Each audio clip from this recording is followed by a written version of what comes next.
Euh, Bonjour chers amis, bonsoir chers toutes. Euh, Soyez à nouveau les bienvenus pour ce module, le module 5 consacré à la réalisation des opérations douanières. Alors, toute marchandise objet d'un échange avec un pays tiers doit faire l'objet d'une déclaration en douane. Le déclarant en douane a seul la responsabilité de cette formalité. Les agents en douane ne joueront qu'un rôle de conseil. L'ensemble des opérations en douane se scinde donc en trois aspects principaux: la déclaration de détail, la présentation des marchandises en douane, l'évaluation et le paiement de la dette. Des contrôles spécifiques sont exercés sur un nombre limité de marchandises afin d'exercer une surveillance accrue du commerce extérieur. Alors, la déclaration de détail, qu'est-ce que c'est? La déclaration de détail a un caractère obligatoire. Cela veut dire que toutes les marchandises à destination ou en provenance d'un pays hors de la communauté se verront assigner un statut juridique précis appelé régime douanier. Je sais que en Afrique de l'Ouest, la communauté économique CEDEAO ou bien UEMOA, en Afrique centrale, c'est la CEMAC, l'ex-UDEAC, et en Afrique de l'Est, vous avez la SADC. Alors, ce sont ces organisations régionales qui ont des tarifs, tarifs douaniers communs qui régissent leurs zones. Alors, la déclaration n'est toute pas requise dans les cas suivants. Pour les marchandises sans caractère commercial, transportées par les voyageurs, les biens personnels exportés ou importés par des particuliers, les envois postaux dont la valeur à l'importation est plafonnée par la communauté ou par la volonté de chaque État. La déclaration de détail peut être remplacée par ce qu'on appelle une déclaration sommaire qui a, qui a pour but d'accélérer et de simplifier les opérations de douane.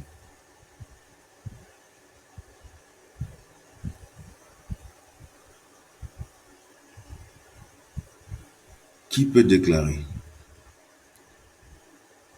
Toute personne physique ou morale établie dans la communauté, un expéditeur réel ou le destinataire réel de la marchandise peut déclarer la marchandise. Ou bien encore le représentant réel, ou encore le commissionnaire agréé en douane agissant au nom du commettant ou comme mandataire, les titulaires d'une autorisation de dédouaner. Enfin, il faut savoir que le déclarant est responsable de l'exactitude des déclarations fournies et de tous les éléments de droit qui serviront à établir la taxation. Dans cette déclaration, il doit avoir l'origine de la marchandise, la valeur de la marchandise et l'espèce tarifaire de la marchandise. Il est garant de l'exactitude de ces déclarations-là.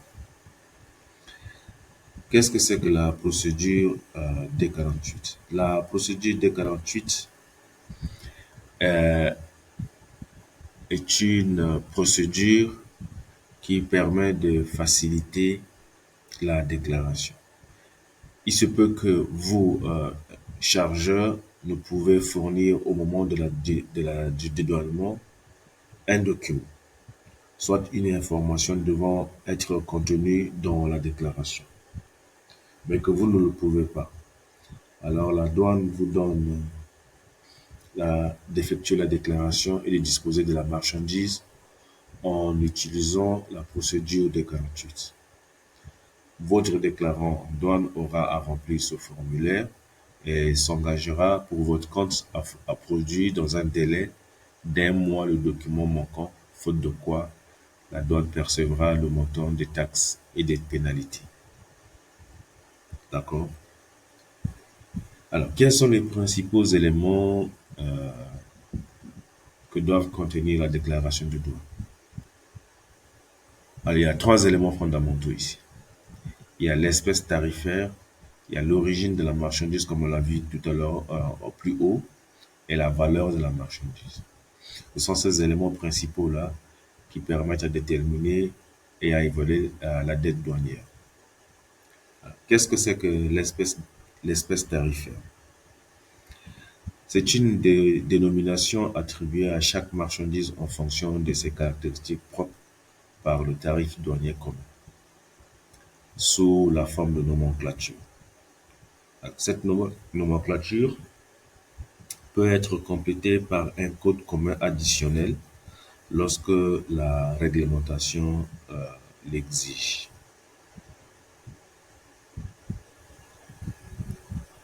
La détermination de l'espèce tarifaire est indispensable pour le contrôle du commerce extérieur.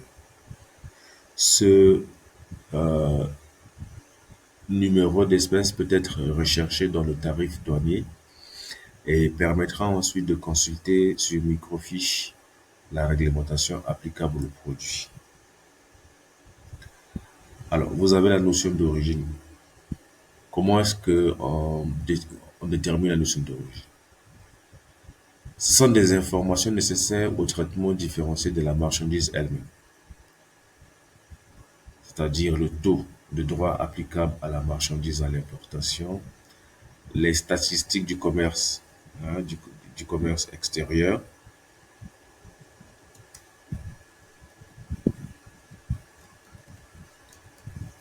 le système de préférence généralisée et la notion d'origine.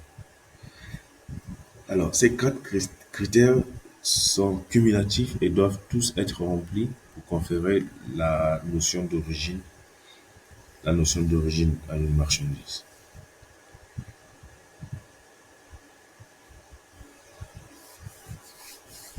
Il faut justifier aussi de l'origine par un certificat d'origine dont la forme peut varier et sont généralement établis par les chambres de commerce, les services douaniers étrangers ou tout autre organisme dont l'autorité est suffisante.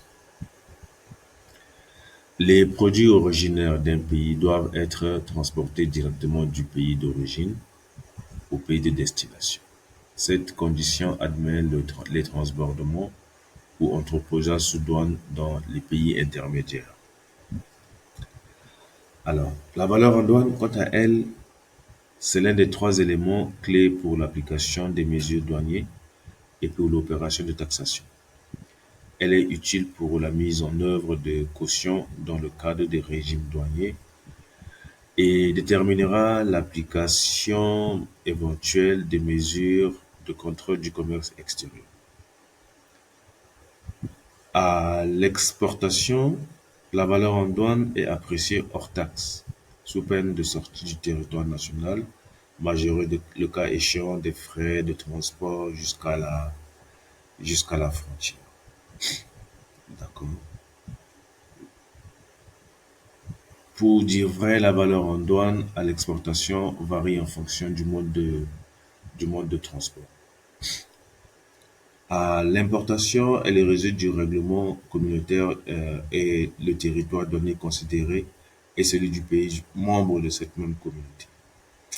La valeur en douane sera appréciée au lieu d'introduction de la communauté et résulte du montant de la facture du fournisseur à laquelle on ajoute ou retranche certains éléments.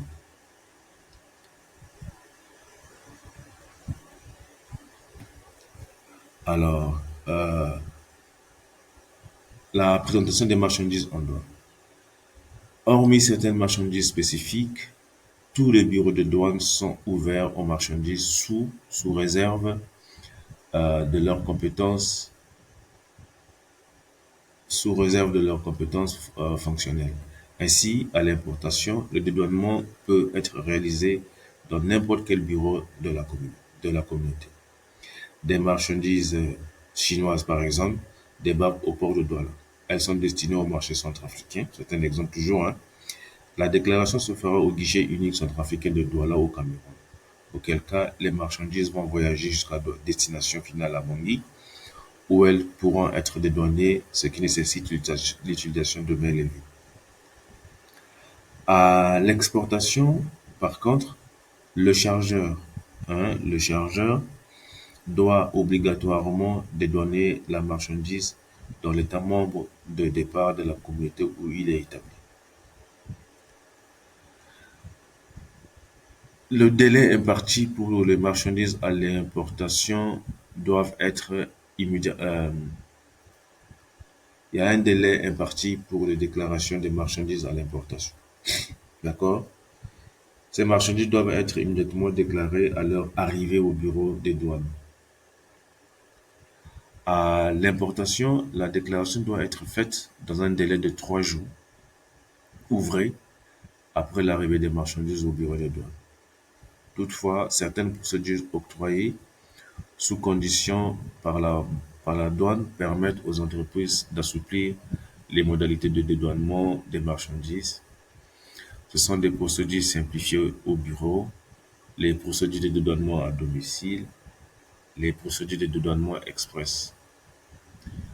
Euh, il faut noter ici que quelle que soit la procédure de dédouanement retenue, une déclaration sommaire doit être obtenue dès l'arrivée de la marchandise. Cette déclaration sommaire correspond à la conduite et à la mise en douane des marchandises qui doivent être distinguées de la procédure utilisée. C'est le manifeste ou un exemplaire du document de transport remis dans les 24 heures, la date qui remplit ce rôle-là. Alors, l'évaluation et le paiement de la dette douanière. Par définition, donc, la dette douanière désigne l'ensemble des sommes qui sont perçues par la douane à l'importation de façon exceptionnelle à l'exportation. Elle est née du fait de la mise en libre pratique de la marchandise sur le territoire de la communauté, du fait du placement sous le régime d'admission, hein, sous le régime d'admission